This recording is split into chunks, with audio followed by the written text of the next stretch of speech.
nerdsofcolor.org. So, Hello, Mike. Hey, thank you so much for doing this, like I said. It is a fun show. I love zombies. I can't get enough of them. And quite frankly, you guys are doing a lot of really good, faithful honoring of the Romero legacy. So thank you guys for doing that. Glad to hear that from a fellow fan. Of course, of course. So if I could start, I really am curious between Natalie, between you and Keenan, who's more qualified to survive the zombie apocalypse? You two as yourselves, not as your As ourselves? Lauren and Cam. Yeah. Not as Lauren. Natalie is a tough Not cookie. as Lauren and Cam, as Natalie and Keenan. Natalie's a pretty tough cookie. I would say if I had to pick one person. You know what? I might bet on me too, I think. Honestly, just the way that you play Lauren, Natalie, I would bet on you too. I mean, that's pretty awesome. Like, she's a badass. You're a badass. So, fair enough. Okay, so one of the things I wanted to know was, were you guys big Romero fans growing up? Like, did you guys watch, Night of the Living Dead, Dawn of the Dead, and the original Day of the Dead? Yes, you couldn't keep me away from horror as a kid. I feel like I had too much time alone and was able to just delve into things I shouldn't have been watching way too early. And the Romero movies were one of them. It was just like it's been a long favorite of mine. So reading this email come up for the initial audition for it was exciting. Hearing I was close to it was even more exciting, and then getting it, it was like, holy shit! Like, I'm gonna be a part of this Romero thing, and that still is a huge deal for me. I love Romero. I love horror, love the genre, and I'm really stoked to be a part of this. I think he'd be proud of Cam, I think he'd love that character. I feel like it fits really well into that universe that he created, so it's fantastic that you are a part of that legacy. Natalie, how about yourself too? Were you also a Romero fan?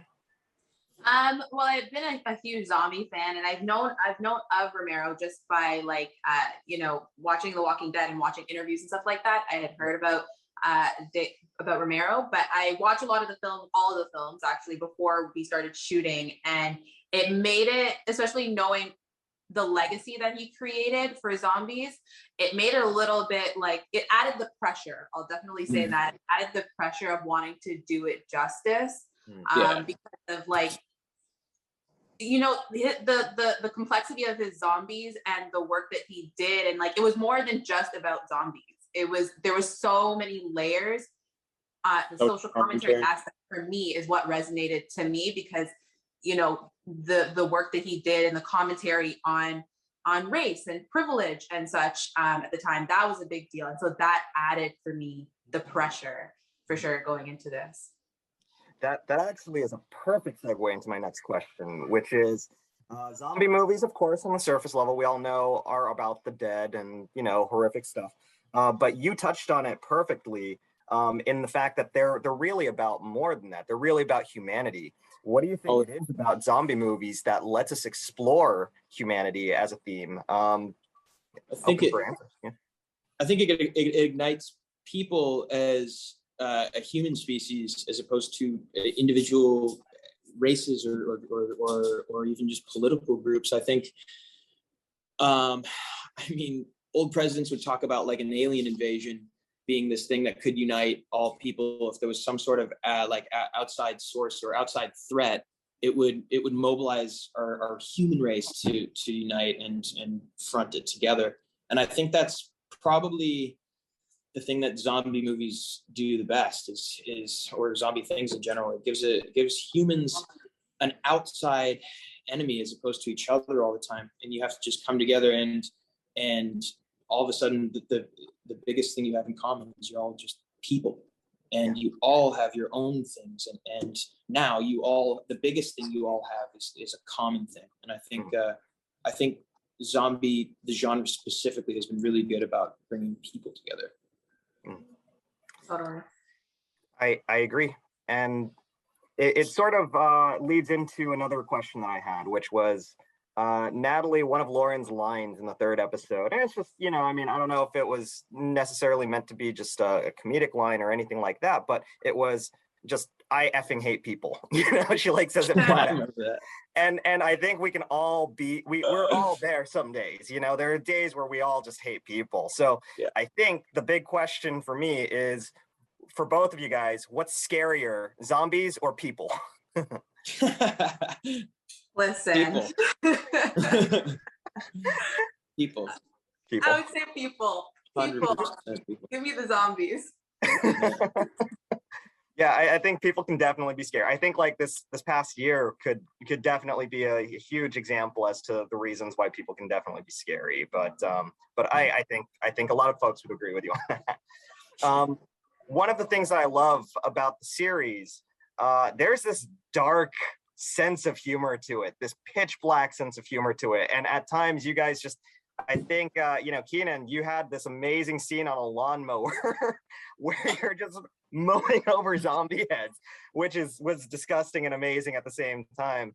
And then you both had a really amazing scene where you're trying to save a guy and you're dragging him out by his legs, and it doesn't go the way that we think that it's going to go. And I forgot about that. Yeah, they're two of my favorite nastiest scenes I've ever seen in any zombie show or movie. What did you guys have any favorite crazy scenes that you guys had to film like that, where you were covered in buckets of blood, or you had to deal with something that was just messy and ridiculous, and you were done at the end of it? Well, I keep mentioning the lawnmower scene with trying so hard not to say lawnmower, but now with cat's out of the bag, I got permission to. That one for sure. That was up there. But now that you mentioned that other one where we pull the guy out and the doesn't go as we planned, remember? Remember the guy in the door? Yes. Oh my God, we were laughing so hard at something that happened during that. It was so fun. That one definitely that definitely stands out. There's so many just insane, gruesome, shocking deaths in this that it's definitely hard to choose. Yeah, it is really hard to choose. Everyone definitely had a really cool fight scene, zombie scene, killing scene. Like everyone has a really cool scene when it comes to killing zombies. So look out for that. That was probably my favorite part. Everyone gets some. I love that. You know, everything that I've seen and everything that people are about to see when this debuts on the 15th, they're definitely going to be ready for that. I think that they're going to see things that they haven't seen on a lot of, I won't call them PG rated zombie shows, but, you know, more toned down zombie shows. Yeah. You guys kind of just go all crazy, which I love. Which to me, I think brings us, and I know we're running short on time, so it brings me to my final question, which is, because this show is so crazy, the deaths and the gore and all of that are crazy, I think it's carved out a unique tone and identity that sets itself apart from all of the rest of zombie stories that are being told today. What, for both of you, what about Day of the Dead really makes it more special than most of the other zombie stuff that everyone's seen before? Like, I'd love to hear it from both of you. I think it's since Romero basically like pioneered the zombie, I mean, we've had over 50 years now. I feel like a lot of the things and the elements and the themes that have slowly evolved into this like huge genre, we were able to kind of look at it in somewhat hindsight. Not that this is the end of the genre, we're right in it now, but it's underway, and there's this body of work and specifically to do with the one that we're making, sort of in the hindsight that we're able to draw from. I think Romero created a legacy that's worth continuing, and I think the guys and the team and everybody did a really good job of honoring that. Yeah, I think that the Romero zombies are very special, and the legacy of the Romero zombie is going to continue to persist throughout this series. And the complexities of the Romero zombies are going to continue to persist. So you can definitely look out for that. It's more than just your slow walking, you know, zombies that are, you just got to slay them. There's layers to that, and there's humor to it, and there's sadness, and there's just so many levels of emotion that that viewers can look forward to? Well, I think based on everything that I've seen, all 10 episodes so far, there's a lot for them to look forward to. And I can't wait for them to see Day of the Dead when it debuts on SYFY this month. It's going to be an amazing Halloween for everyone. So thank you guys so much for your time. This was amazing. I can't wait for people to see the show. Pop culture with a different perspective. Watch it on your screen, hit play, so check this.